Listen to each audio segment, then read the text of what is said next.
Hi, welcome to Thoughtful Planning. I'm Honey. And I'm Santiago. So, in doing our research for this, when we talked about my dad passing and him giving his corneas and he gave some of his organs when he died, we were doing our research and we noticed that 8 people can be saved by a single person, and that a single person can actually give up to 72 different parts of your body, which I think is kind of cool. So, our essential question for today is organ donation right for me? I don't know. Maybe. All right, when we started doing research on episodes to record for our podcast, I referred to a national calendar of events and noticed that National Donor Day is on February 14th, Valentine's Day. This got me wanting to learn more. So I Googled organ donation in Texas and came across donatelifetexas.org. And within about 5 minutes or less, I was able to register. On my driver's license, it already showed that I am an organ donor, but I thought I'd also register online. In addition, I made sure to communicate with my family my wishes on organ donation. So after I registered online, I decided to contact Donate Life Texas to see if they would be willing to be a guest on our podcast. And they referred me to Rachel Quigley, our guest today. She is communications coordinator with Texas Organ Sharing Alliance in San Antonio. So remember, for specific guidance, consulting with your doctor and your state is always best. Let's get started. Rachel, thank you for being with us today. Yes, thank you so much for So, having can me. you share with us how you got started with the Texas Organ Sharing Alliance? Yeah, absolutely. So I graduated from the University of Texas at San Antonio and with a communication degree, and I started looking for jobs. I had already worked at one nonprofit and I knew that I really enjoyed doing work that helped other people. And when I saw Texas Organ Sharing Alliance was hiring in the degree that I chose, it was the perfect match. And I've been there almost a year, so it's been amazing. Oh, Okay. cool. So can you tell us, what is organ donation and why is it important? Yeah, absolutely. So organ donation is the process after you pass away to donate your organs to people that need them. So it's important because, like y'all said, you can save up to 8 lives. Right now in Texas, there are 10,000 people waiting for a life-saving transplant, and there's over 100,000 in the US. So the need is great. It's growing every single day. So it's really important, if we have the power to save lives after you've passed away and even living as well. It's really important to do that. I have a follow-up to that. So I signed up to donate. I'm a Texas resident. Does that mean my donation stays only in Texas, or it can go across? Like, because you just mentioned I can't remember the number you just said, actually. But it can go anywhere, not just Texas. For your license in Texas, if you are a Texas resident, that is where your decision is honored. If you pass away in another state, hopefully your loved ones know that you're an organ donor, and can make that decision for that particular state as well. But if you moved for some reason, then you would have to re-register in the state that you moved to when you get your new license or after you move there. Okay. So with blood types being what they are, very specific and all that good stuff, if my kidneys or my heart only fit certain people, would it cross state lines? Could it cross state lines? If we're living in Houston, could they go to Louisiana? Yes, that is possible. So there is a national database that we look at, and that does happen sometimes. There's a lot of criteria that we can get into later that the transplant centers follow. And so location is one of those. So if nobody is a match in this area, the circle expands and it gets wider. So that is definitely possible. So we've already talked to our family. They know what we want to do. And when my father passed, my mother, she said, this is what Dad wants to do. So we all honored his wishes. Is there any other reason why we need to tell anybody what our wishes are? You don't have to. It's really important to tell your family and your friends, your people close to you. You don't need to discuss it with your doctor unless you would like to, unless you have questions for them. But otherwise, it doesn't need to go in your medical records or medical history as long as that's discussed with your So how family. important is that our medical history when it comes to organ donation? It is very important. It is. A lot of factors go into donation. And so they'll ask your family about your social history and that sort of background. They'll get a feel for who you were as a person and see if anything would affect donation. And so medical history sometimes will play a factor if you've had, kidney disease or if you've had lung cancer or other things like that. That will play a part into it, but you don't need to discuss that part with your family if you're not comfortable with. But Oh, yeah. okay. So I mentioned in the opening that I have the organ donor logo on my driver's license, but I still registered online. Would you tell me if I really needed to register online, or is a driver's license enough? The driver's license is enough. So they all go to the same database. So every state has their own Donate Life branch. So if you registered at the DMV in Texas and then again online in Texas, it'll duplicate the records, and then you'll be good to go. So you don't need to sign up in two different places. They make it very easy Got for it. you. Thank you. Now, yeah, so just a little history with us. We've been going through this journey, and we're really sharing our journey with our listeners so they know where we are. And we're starting to go through all the medical documents that we need.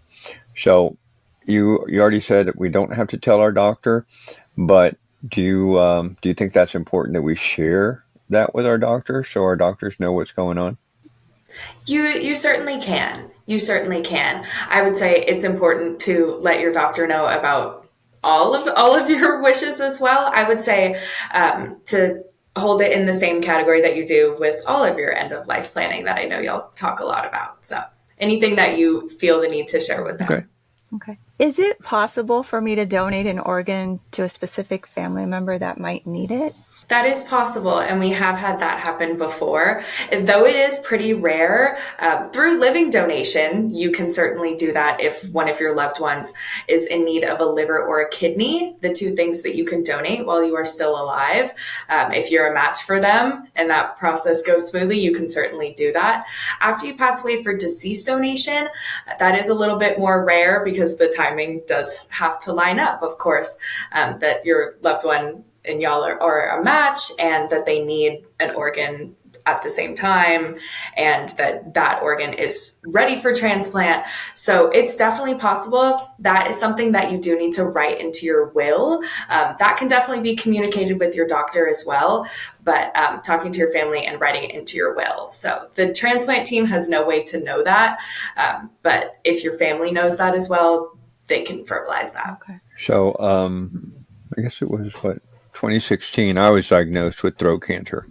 It was stage 4, and it's we talked about this in I think it was our first episode. It was a life changing event for us. Now I've been in remission since 2017. So for 7 years I've been in remission. Does that automatically disqualify me from donating certain organs? Well, first of all, I'm very happy to hear that you're in remission. I'm sorry you had to go through that. I'm glad that you are better now. Me too. But yes, right, definitely that you've made a recovery. That's incredible. But that does not disqualify you from donation. The only thing that really would is metastatic cancer at the time of your passing. So we encourage everyone to sign up as a donor, even if you have any sort of pre-existing condition, because there's still might be something that could be used for transplant. So that's really the only thing that would rule you out. The other thing that I had worried about was I couldn't donate blood for the longest time because I actually, Right. well, something else. I had malaria. So that was one of those things that they said, thou shalt not donate blood for a bit. But I'm Yeah. clear of that. So that's pretty cool too. But anyway. Yeah. It is interesting the difference between blood donation and organ donation. There's overlap, but there's also a lot of difference. Can you tell us, how does the organ donation process work? Yeah, so it starts when you sign up. So online or at the DMV, that's where it begins. So after hopefully a lot of time has passed between then, um, unfortunate circumstances happen and you end up in the hospital, and you end up brain dead, or cardiac death. And then that's where doctors use any possible way they can to save your life. They exhaust, all options. And then once it's determined that it's irreversible, that's when that's where we come in as Texas Organ Sharing Alliance, and we approach your family and say, did you know that your loved one was registered to be an organ donor? Have y'all talked about this? Have y'all thought about this? And then we get, a really deep and very sad personal conversation with families, and they are able to make that decision for their family if they haven't already specified. So if their loved one is signed up, we will honor their loved one's wishes. But if they're not signed up, that's when we'll talk and educate their family about donation. Then after that, it's a very surgical process, and the recovery is done very respectfully, and then the organs are matched with people who are waiting. So go ahead. I, I have another question on that. Sorry. What's it like? Like, obviously, we're adults here, and we are clear of mind, making these decisions. Mm-hmm. Well, and our kids are grown now, but I'm trying to reflect back if I had a young child, for example, that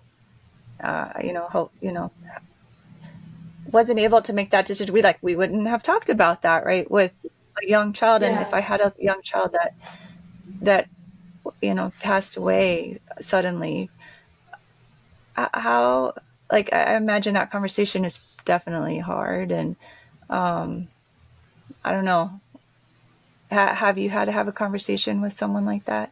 That unfortunately does happen. So we have a very skilled team of family services coordinators who are in the hospitals that are on call for when that does happen. It is devastating and very, very tragic.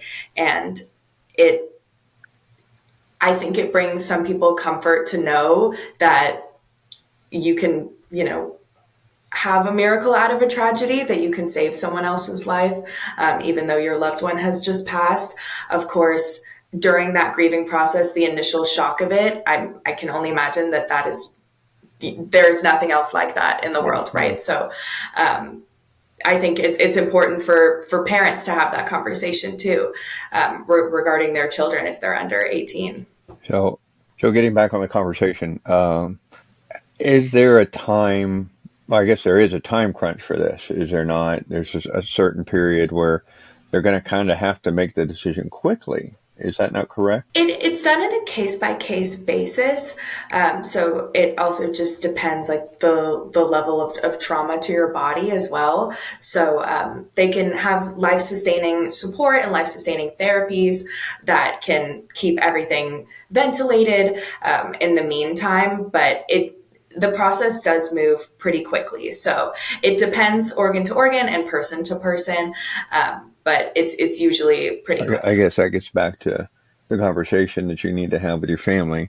Make sure they know what's going on, so it's not you guys don't come in Yeah. cold and they're like, "Wait, they just passed. This is too Yeah. much for me." Just Mm-hmm. if you want to do this, let everybody know. So we talked a little. I in my opening talked a little bit about how many people's lives can be saved. So what are the main things that can be donated, to save those 8 people and help 72 others? Yeah. Yeah. So you can donate heart, lungs, liver, kidney, pancreas, and small intestine. So kidneys count as two and lungs count as two. So they have also been able to donate the smaller part of your liver. It's shaped like a little Mm-hmm. irregular triangle. So they can donate the smaller part of your liver to a pediatric patient. So maybe even 9, just depending who you ask. So 9 with organ Okay. donation. And what are some of the, what was that, 9? So 61 other pieces. What are Yeah. those? So that would be tendons, heart valves, skin, other tissue used for mastectomies or skin grafts, partial heart transplants. There's a lot that goes into it. And then with cornea, you can fully restore sight to two people. Wow. Yeah. That's. I know that my father's corneas were actually given. We don't know what else was Mm-hmm. actually taken from him, but it was important for him to do that. Yeah. So, how are organs matched with recipients, and what factors are considered? Yeah, it's a pretty long process. So it's matched first by blood type, tissue type, height and weight, so the size of the organ in your body. So they try to match it up based on very similar height and weight. After that, it's based on like what transplant center is around, so proximity, because again, like we said, a little bit of a time crunch. They want you to be able to get there quickly. So that's what goes into it. They enter your information. The transplant center has the people on the waiting list. They have all of their information, but then they will enter all of the information of the person who has just passed and see what crosses up. So that is a database that we call UNOS. So that's the United Network for Organ Sharing. So it is all across the US. So it is possible that if you passed away in Texas, you could donate to somebody in Kansas. It does happen. We'd be okay with Kansas. We lived there for a bit. Okay. Uh, Okay. so, First thing I came up with, so good. so when we were doing this and we started Googling for facts and stuff, only 48% of Americans have a will. So my question is, there's about almost 31 million people in Texas. Do you know about the percentage of folks that are actually registered to be donors? I believe it's a little under 50. I think as of 2021, there were 13 million Texans registered. And, Texas grows every single day. People are moving here every single day. So I hope that number has increased significantly. But we have a lot of work to do registering folks. So Do you know how many people actually that are on the list that don't make it to the next day because they didn't get an organ? in the US, 17 people die each day waiting for a transplant. Wow. That's So, and every 9 minutes, someone is added to the waiting list. every So 9 minutes? every nine Wow. minutes, Okay. it's pretty devastating. So I guess if we don't get more people registered, that the 17 number is going to increase. So, wow. Yeah. Okay.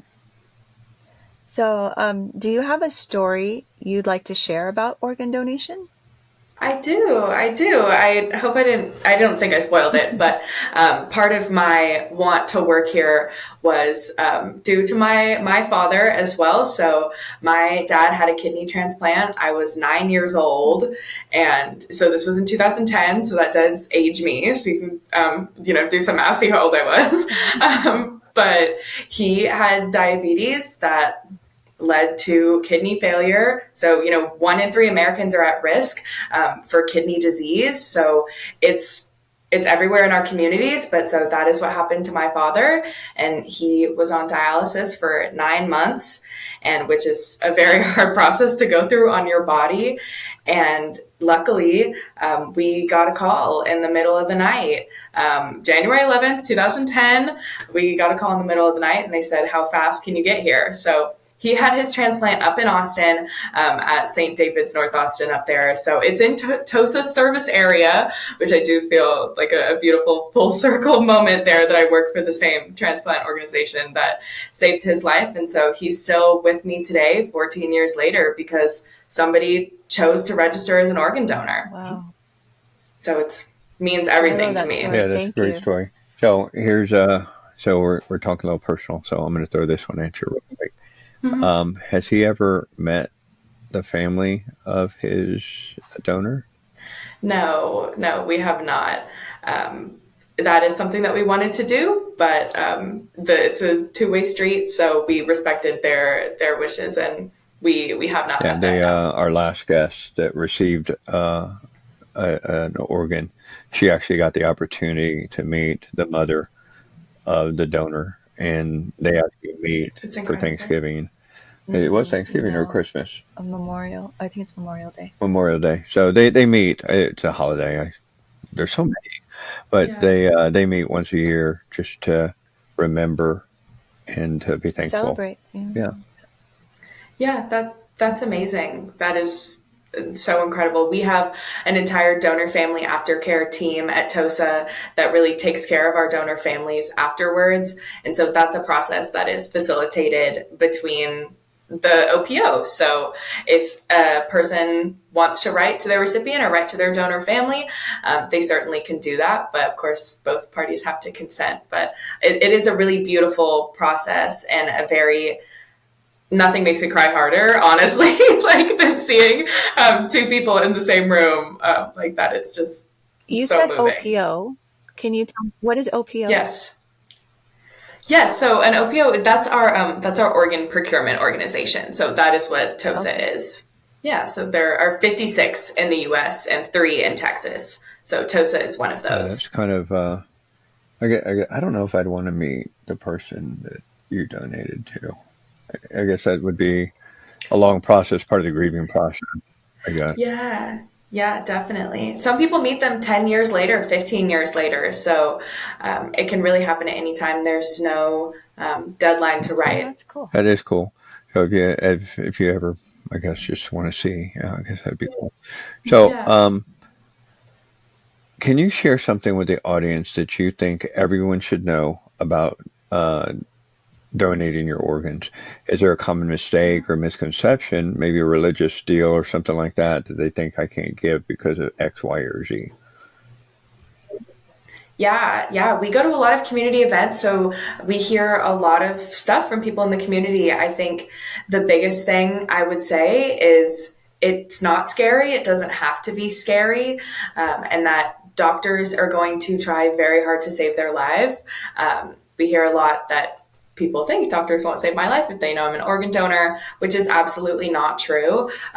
Doctors take an oath to save you, and they have no idea if you're even registered or not, anyways. So that is not in their scope. So they don't know that. They will try as hard as they can to save you. So that definitely should not prevent anyone from signing up. Religious reasons as well. So we have a list on our TOSA website of all of the major religions, and all of them support organ donation.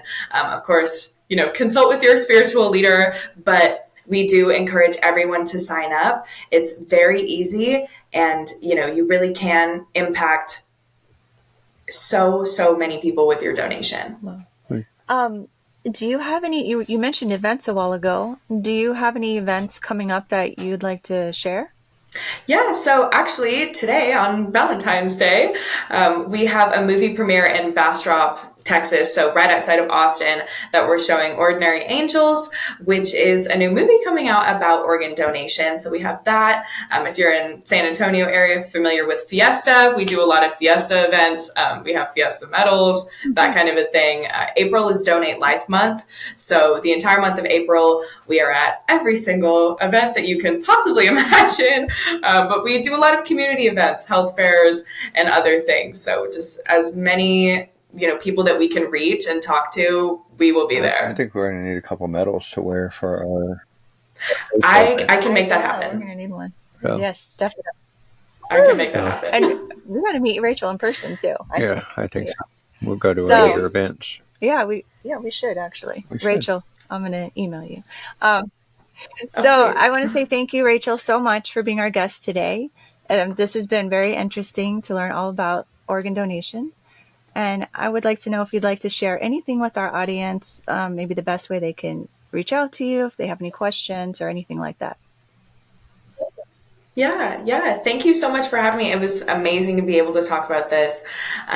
Definitely, if you want more information, you can go to tosa1.org. So it's TOSA, the number 1.org, or Donate Life Texas, or Donate Life Your State, insert your state. But otherwise, that's where you can reach me. My contact information is on the TOSA website as well. All right. Thank you. We appreciate it. And, our essential question, we always give an essential question for our folks to think about when we start, and then, are they going to think about something different when it ends? Is organ donation right for me? And I think that I would add to that, is it right for other folks too? Just think about how many people you can help.